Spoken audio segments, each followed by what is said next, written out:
আসসালামু আলাইকুম guys, it's Mohsen Chowdhury and welcome back to my channel danger tech. আজকের ভিডিওটিও কিন্তু মোস্টলি ইম্পর্টেন্ট প্রত্যেকটা কন্টেন্ট ক্রিয়েটরের জন্য, কারণ প্রত্যেকটা কন্টেন্ট ক্রিয়েটর যখন ইউটিউবে ভিডিও আপলোড করে তাদের মাথায় একটাই চিন্তায় আসে যে ভিডিও এত কষ্ট করে তৈরি করলাম, এবার থাম্বনেলটা কিভাবে তৈরি করবো। মানে অনেকেই বুঝতে পারে না যে থাম্বনেল তারা কিভাবে তৈরি করবে। মানে যেমন তেমন একটা থাম্বনেল তৈরি করে ইউটিউবে আপলোড করে দেয়, শুধু থাম্বনেলের উপর একটু লিখে দেয় তাদের ভিডিওর টাইটেলটা, তাহলেই মনে হয় যে তাদের থাম্বনেলটা এডিট হয়ে গেছে, আর ওই অবস্থায় তারা ভিডিওটা ইউটিউবে আপলোড করে দেয়। কিন্তু আপনি জানলে অবাক হবেন যে ইউটিউবের সবথেকে গুরুত্বপূর্ণ যে সাবজেক্ট সেটি হচ্ছে কিন্তু থাম্বনেল। থাম্বনেল যদি আপনার ভালো না হয় সেক্ষেত্রে কিন্তু আপনার ভিডিও সিটিআর বাড়বে না। সিটিআর মানে ক্লিক থ্রু রেট। থাম্বনেল যদি কোনো অডিয়েন্সের কাছে পছন্দ হয় সেক্ষেত্রে ওই অডিয়েন্স কিন্তু আপনার থাম্বনেলে ক্লিক করবে, আর তখন কি কিন্তু আপনার ভিডিও সিটিআর বাড়বে। আর থাম্বনেল যদি অডিয়েন্সের পছন্দ না হয় সেক্ষেত্রে অডিয়েন্স কিন্তু আপনার ভিডিওটি ইগনোর করে চলে যাবে, আর আপনার সিটিআর কিন্তু ডাউন হবে। আর সিটিআর ডাউন হয়ে গেলে কিন্তু ভিডিওর রিচ সেরকম বাড়ে না।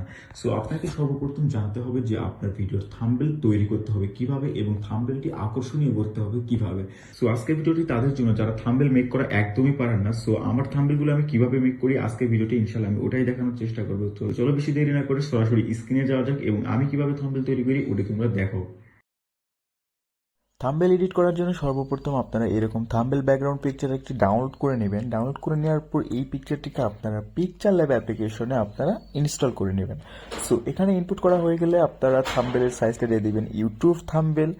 এরপর আপনারা ইনপুটে যাবেন। ইনপুটে যাওয়ার পর আপনাদের যে ফটো পিএনজিটা আছে সেই পিএনজিটা আপনারা এখান থেকে ডাউনলোড করে নেবেন। ফটো পিএনজি কিভাবে করতে হয় এটি কিন্তু আপনারা অলওয়েজ জানেন, এবং যারা জানো না তারা অবশ্যই ফটো রুম অ্যাপ্লিকেশনের মাধ্যমে এটা করতে পারো। সো সে যাই হোক, এখন আসি থাম্বনেলে। আপনাদের যেই পিএনজিটা আছে সেই পিএনজিটা আপনারা এই মাপে সেট করে নেবেন। সেট করে নেওয়ার পর একটু স্ক্রল করলে আপনারা এখানে স্টক দেখতে পারবেন। সো স্টকটা এখান থেকে একটু বাড়াই দিবেন, যেমনটা আমি করতেছি ঠিক তেমনটাই আপনারা করবেন। মানে আমার দেখে দেখে আপনারা করেন, সমস্যা নেই, বাট আপনারা নিজেদেরটা করবেন আর কি। সো হয়ে গেল। তারপর এখান থেকে আপনারা একটা লেখা টাইপ করবেন। আমার যে থাম্বনেলের লেখাটা আমি সেইভাবে লিখতেছি, ভিডিও লাইক, ভিডিও লাইক। আমি এটুকু লিখলাম যে ভিডিও লাইক। সো ভিডিও লাইকটা লেখার পর আমি এবার কি করব, এই লেখাটিকে একটু ফন্টটাকে আমরা অন্য ডিজাইনে করব। সো আমার কাছে কিন্তু লেখাগুলো আগে থেকে ডাউনলোড করা ছিল, আপনারা এইগুলো লেখাগুলো আপনার গুগলে গিয়ে ডাউনলোড করতে পারবেন। সো এরপর আসি, আমরা এবার ফন্টের কালারটা চেঞ্জ করব। সো এইরকম পিকচার যদি আপনাদের কাছে থাকে, আমি যেমনটাভাবে চেঞ্জ করতেছি ঠিক এইভাবে বিট দেখে দেখে আপনারা চেঞ্জ করতে পারবেন। তারপর আমি লেখার স্টকটা একটু ব্ল্যাক কালার করে দিয়ে একটু বাড়াই দিলাম যাতে দেখতে আর একটু সুন্দর লাগে। সো এখানে এটাকে কই রাখবো আমি বুঝতে পারতেছি না, আশা করতেছি এখানে রাখলে একটু ভালো লাগবে। সো এখানে আমি এটাকে রেখে দিলাম।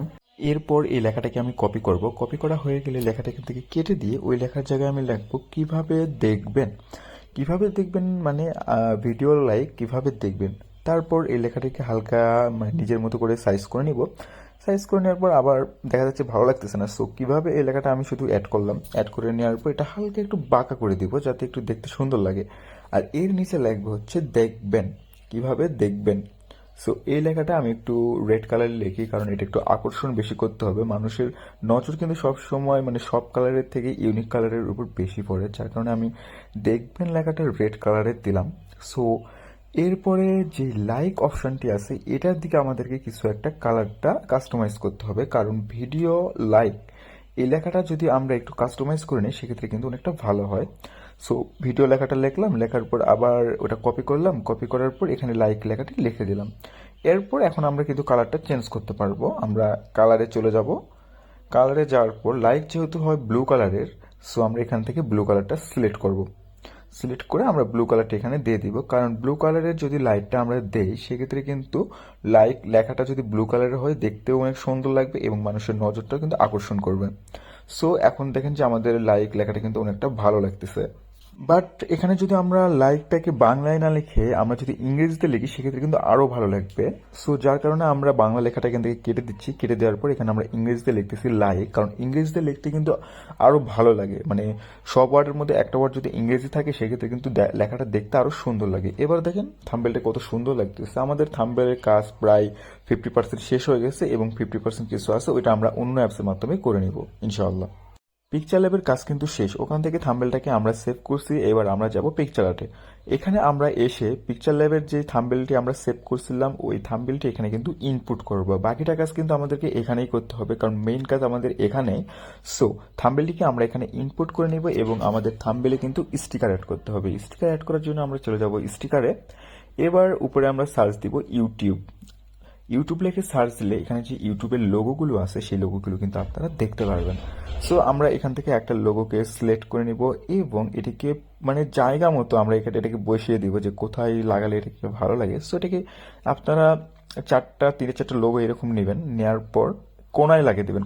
কোনায় লাগাইলে কিন্তু লোগোগুলো দেখতে অনেক সুন্দর লাগে, আর কোনায় কিন্তু অনেক ভালো লাগে, যেটা আপনারা থাম্বনেইলেই দেখতে পাচ্ছেন। এবার আমরা একটু অন্য কিছু লিখবো, অন্য কিছু স্টিকার নেব, বিকজ যেহেতু আমাদের থাম্বনেলটি হচ্ছে লাইকের। সো লাইকের থাম্বনেল যেহেতু, সেক্ষেত্রে কিন্তু আমাদের লাইক অবশ্যই প্রয়োজন, লাইক স্টিকার। তো আমরা এখানে লাইকটাকেও একটা কোণার দিকে আমরা নিব। উপরে দিলেও ভালো হচ্ছে, ভালো দেখাচ্ছে, বাট আমরা এটাকে আরেকটু রোটেট করে আমরা কোণার দিকে এটাকে রেখে দেব। এরপর আমরা আবারও কিছু স্টিকার নেব। কোন স্টিকারটা আমাদের ভালো লাগে ওই স্টিকারটা আমরা খুঁজতেছি এখানে। বাট আমাদের স্টিকার দরকার ব্লু কালারের। এই স্টিকারটা নিলাম, বাট স্টিকারটা আমাদের ভালো লাগতেছে না, আমরা অন্য কোনো স্টিকার নেব এখান থেকে। এবার এখান থেকে আমরা একটা লাইক নেব, লাইকের স্টিকার, আর ওইটাকে হালকা একটু জুম করে এখানে মিশিয়ে দিব, যাতে ভিডিও যে লেখাটি আছে ভিডিও লেখার নিচে যেন লাইকের যে বাকি অংশটা আছে এটা দেখা যায়, আর বাকি অংশটা লাইকের যেটা আছে এটা যেন ভিডিও লেখার উপরে দেখা যায়। সো এই সিস্টেমে আমরা এটাকে নিজের মনের মতো করে কাস্টমাইজ করে নেব। এখানে আপনাদের যেমন মন চায় আপনারা ওইভাবে করবেন, আমি জাস্ট আপনাদেরকে নিয়মগুলো শিখিয়ে দিচ্ছি যে এভাবে কাজগুলো করতে হয়। সো লাইকের কাজটা আমাদের এখান থেকে শেষ। এবার আসে আমরা আরেকটা স্টিকারের দিকে। স্টিকারে আসার পর আমরা আবারও ইউটিউবের লোগো স্টিকার একটা খুঁজতেছি, যাতে ইউটিউবে যেহেতু ভিডিও একটা ইউটিউবের লোগো যদি না থাকে সেক্ষেত্রে এটা কেমন দেখায়। সো ইউটিউবের একটা স্টিকার নিয়ে ইউটিউবের স্টিকারটাকে একটু রোটেট করে যাতে আমাদের যেভাবে ভালো লাগে ওইভাবে আমরা স্টিকারটিকে এখানে সাজিয়ে নিব। সাজিয়ে নেওয়ার পর দেন এটাকে সেভ করা হয়ে গেছে। এবার আর কিছু আমরা এখানে অ্যাড করব, যেমন ফ্ল্যাগ, তাছাড়া আরো অনেক কিছু ফ্ল্যাগ অ্যাড করা প্রয়োজন, কারণ বিকজ ফ্ল্যাগ মানি স্টিকার মানে এখানে আপনারা বিভিন্ন ধরনের স্টিকার পাবেন। সো আমার মতে যদি একটা দুটো ফ্ল্যাগ আপনারা এখান থেকে অ্যাড করেন এবং অপাসিটিটাকে একটু কমায় দেন, এই যে অপাসিটিটা আছে আমি একদম অপাসিটিটা দিলাম 22 থেকে 20 কিংবা 14, অপাসিটি কিন্তু একদমই ডাউন হয়ে গেছে, আর এটাকে কিন্তু কেউ বুঝতেও পারতেছে না যে ওখানে একটা মানে ফ্ল্যাগ আছে। সো এবার আমরা এখান থেকে হালকা একটু মানি স্টিকার নিব, মানি স্টিকারটাকে নিয়ে আমরা এই সাইডে অ্যাড করব, যাতে এখানে একটু মানে টাকার স্টিকারটাও হালকা হালকা অপাসিটিতে বোঝা যায় আর কি।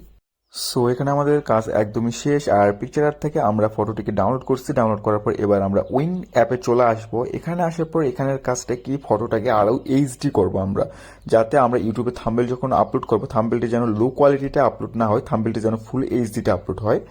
সো উইংকে আসার পর এখানে আমরা আমাদের ফটোটি অ্যাড করলাম, অ্যাড করার পর হালকা একটু প্রসেসিং সময় নেবে। সো এই সময়টা চলে গেলে আশা করা যায় ইনশাল্লাহ আমাদের ফটোটা আরও এইচডি হয়ে যাবে। তো আমরা একটু ওয়েট করবো, দেন 100% আমাদের হয়ে গেছে। আর আমাদের থাম্বনেলটি কিন্তু একদমই ফুল এইচডিতে আমাদের থাম্বনেলটি তৈরি, শুধু এইচডি না আলট্রা এইচডিতে কিন্তু আমাদের থাম্বনেলটি একদম তৈরি হয়ে গেছে। অ্যান্ড এখান থেকে আমরা আমাদের থাম্বনেলটি সেভ করে নিব এবং আমরা গ্যালারিতে গিয়ে দেখবো যে আমাদের থাম্বনেলটা কতটুকু এইচডি হয়ে গেছে। এই যে আমাদের থাম্বনেল গ্যালারিতে দেখা যাচ্ছে একদম ফুল 4K এইচডি। তো আশা করতেছি থাম্বনেল এডিট আমি আপনাদেরকে সম্পূর্ণভাবে বোঝাতে পেরেছি, আপনাদের মাঝে আর কোনো কনফিউশন নেই। আশা করতেছি পুরো ভিডিওটি আমি তোমাদেরকে বোঝাতে পেরেছি যে থাম্বনেল কিভাবে তৈরি করতে হয়। আর একটা কথা আমি বারবারই বলবো, থাম্বনেলের প্রতি গুরুত্ব সব থেকে বেশি দেওয়া উচিত, কারণ থাম্বনেলই কিন্তু ভিডিওর মেইন একটা সাবজেক্ট।